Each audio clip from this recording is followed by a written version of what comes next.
welcome. Family, Movies Brief here. Today, I am going to explain a sci-fi thriller film called Blindness.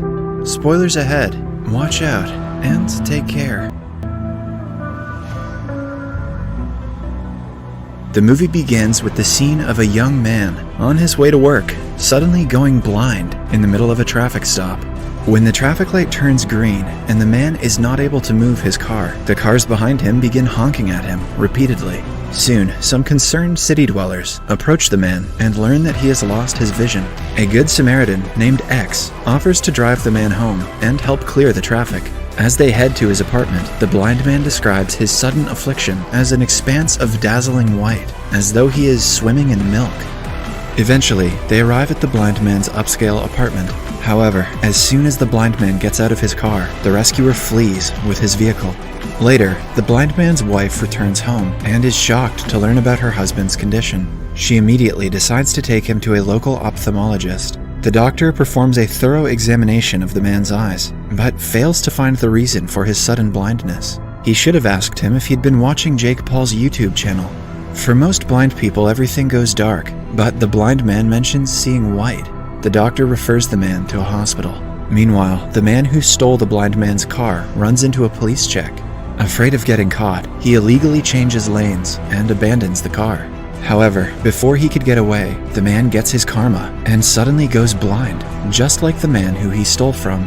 At home, the doctor tells his wife about the strange illness. After eating the dinner that she makes for him, the doctor stays up late to research the condition. By the next morning, 2 more people become victims of the illness: a local prostitute who always wears dark glasses, and the doctor himself. The doctor's wife tries to examine his eyes, but he pushes her away, afraid of infecting her with the condition. However, she refuses his attempts to keep her at arm's length, and promises she will be safe. In various locations of the city, several more citizens are struck blind, causing widespread panic. The government takes cognizance of the situation and prepares a quarantine facility in a local derelict asylum. A crew wearing hazmat suits arrives outside the doctor's home to pick him up. Worried about him, the doctor's wife climbs into the van with him, pretending to be blind herself, to accompany him into isolation. The facility has been divided into multiple wards, and each ward must elect a ward captain to represent them and communicate with the outside world. The woman who wears dark glasses, the first blind man, the car thief, and a young boy join the doctor in his ward. The first blind man quickly recognizes the car thief's voice, and a fight breaks out between the two. I doubt this fight will be very noteworthy. The doctor breaks them apart and effectively assumes the role of the ward's captain. The doctor's wife teaches the blind how to navigate in the corridors. She somehow seems to be immune to the deadly virus and has her eyesight intact. More blind people join the doctor's ward, including the first blind man's wife. With the number of infected people rapidly increasing, in a due course of time, more and more people are crammed into the same facility, way beyond its capacity. The overcrowding and neglect from the government causes the hygiene and living conditions in the facility to deteriorate rapidly. The walls and the floors soon become caked in filth and feces. People become increasingly hopeless. Anxiety over the availability of food caused by irregular deliveries undermines the infected people's morale. The soldiers who guard the asylum become increasingly hostile, and the government refuses to allow in basic medicines so that a simple infection can become deadly. One day, the doctor's wife meets an old man with an eye patch in the facility. He lives in another ward, but asks to move to the doctor's ward. The old man has a radio, so the doctor's wife allows him to change wards. The old man tells the doctor and others in his ward about the things he knows about the outside world through the radio. He tells them that the sudden blindness, which is known as the white sickness, has spread all around the world, with hundreds of cases being reported every day. The governments around the world held countless seminars and roundtable talks on the situation, but couldn't find a solution. Things quickly went out of control, and the outside world has come to a halt. One day, while delivering a new batch of infected people to the facility, a blind man wanders away from his group and gets mercilessly shot by the soldiers. Panic ensues, and 2 other people are killed in the resulting stampede. The following day, the soldiers callously toss a shovel over the wall that surrounds the quarantine facility and order the infected people to bury the corpses of the people killed the other day. The doctor proposes that they divide the work, and each ward buries 1 body. People of Ward 3 are not pleased with the idea, and they refuse to take responsibility for people they don't even know. The doctor clashes with their leader, who declares himself as the King of Ward 3. Over the course of the next few days, the thief, who is no longer able to walk because of an infection, finds out the truth about the doctor's wife. He confronts her about it and pleads with her to help him escape so he could get his infection treated. However, the doctor's wife dismisses him and tells him that he is wrong about her. Fed up of waiting for the treatment, the thief attempts to flee the facility that night, but predictably he fails and ends up getting shot dead. The doctor's wife feels she is responsible for the thief's death, but the doctor tells her that she is already doing everything she can. When she continues to insist that she should have come clean about her eyesight, the doctor gets upset with her and tells her that she is already acting like everyone's mother and she doesn't need to do more.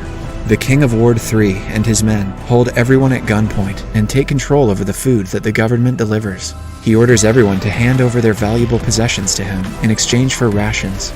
The infected reluctantly relinquish their valuables, with which they had sentimental value attached, in exchange for food, which is way less than they used to get before.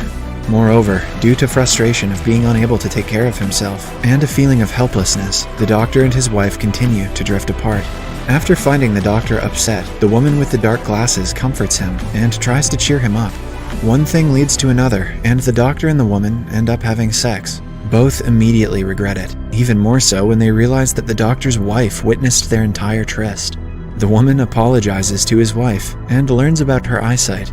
The next day, the King of Ward 3 demands women in exchange for food. People refuse to comply, and 3 days pass by. The doctor's wife asks the soldiers outside for food, but they tell her that they have already received food for the week, and the responsibility of distribution is solely on the people inside. Desperate for food, people begin debating whether they should comply with the Ward 3's demands. They ask the doctor for advice. He tells them that he is in no place to guide them, and asks them to do whatever they feel like doing. One by one, the women volunteer to the men in Ward 3. The next day, the Ward 3 men take the women of Ward 2. A Ward 3 man taunts the doctor's wife on his way back, which makes her snap. She takes a pair of scissors to Ward 3 and murders their leader. She proudly boasts to the Ward 3 men that they will never be able to know who she is before walking away with the women. She tells her husband about the revenge, but he could care less about it. He is more worried about the possible war. The people of Ward 1 and 2 learn about the assassination of the King of Ward 3 and grow worried about a retaliation. Meanwhile, they barricade their wall, anticipating a possible war. The group then discusses giving up the person who killed the leader of Ward 3. Hearing this, the doctor's wife almost gives herself up, but she is interrupted by the radio man, who suggests that they should get the food back themselves. In this way, the group plots a plan to fight back. One of the girls from Ward 1 sneaks into Ward 3 and lights a chair on fire. This gives Ward 1 the opportunity to approach Ward 3 with weapons. However, the fire has spread to all wards, and chaos ensues. Everyone goes outside, and the doctor's wife calls out to the guards, but finds out that no one is there. She then finds out that the doors are unlocked, and everyone finally just leaves the place. As they walk around the city, they notice how far society has fallen, and they take in the devastation around them. Blind people roam the streets, and everything looks grim. Eventually, the doctor and his wife head out to salvage supplies. The doctor tries telling his wife that he misses her, but she remains cold and ignores his sentiments. The wife then enters a supermarket, but finds that all the racks are empty, and people are going paranoid with hunger. She then ventures to the basement and finds a large stack of food that she hadn't even dreamt of for ages. She collects 2 bags of supplies and goes upstairs. However, the hunger-stricken people sense that she has something and immediately attack her. The doctor, who is waiting at the door, rushes to aid her, and the couple run away. After they reach a safe place, the doctor realizes that he has left his clothes behind at the supermarket, so he returns to get them back. The tired wife sits and looks on as a pack of dogs eat a dead man. Suddenly, a dog comes by and gives her company. It starts raining, so she goes inside, and the dog follows her. The doctor also arrives with his clothes, and after putting on jackets, they head back to their place. Outside, the people enjoy the rain and are seen rejoicing in the experience, even if it's just for a little while. The following day, the doctor's wife takes the group to their home. Fortunately, no one had invaded their home, and it looks intact. She then cleans up the messy place in order to make everyone feel at home. There, everyone is seen helping each other as if they are one big family. The three women later take a tour where they are laughing and enjoying the experience. The doctor's wife describes the women to themselves, as they haven't seen themselves in a long while. Later that night, the radio man expresses his happiness on the fact that he has met a lot of good people during these critical times. He also continues by saying that they can live together like this for a long time. During dinner, the doctor's wife cheerfully describes the items and their locations on the table, and the group has an awkward cheers, which they laugh at. That night, the doctor and his wife finally make love, and he explains how much he loves her. The following morning, the doctor's wife wakes up early and makes her special coffee for everyone. Suddenly, the first man starts seeing everything around him. Mixed with feelings of shock and joy, he exclaims that everything is very beautiful. He then goes around the house, greeting everyone with happiness. Everyone is extremely happy at the new revelation, thinking that it's only a matter of time before their sight is back as well. Subscribe for more videos like this, turn on notifications, and leave a like to help the channel out. Thank you for watching.